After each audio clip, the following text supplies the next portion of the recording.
अतिशय कठीण होते. शत्रू उंचावर लपून बसला होता, तरी आपल्या सैनिकांनी हार मानली नाही.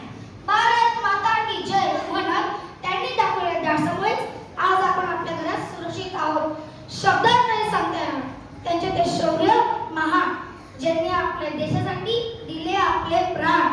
मित्रांनो, आज आपण त्या सर्व वीर जवानांचे मनापासून आभार मानले पाहिजे, ज्यांनी आपल्या देशासाठी आपले बलिदान दिले.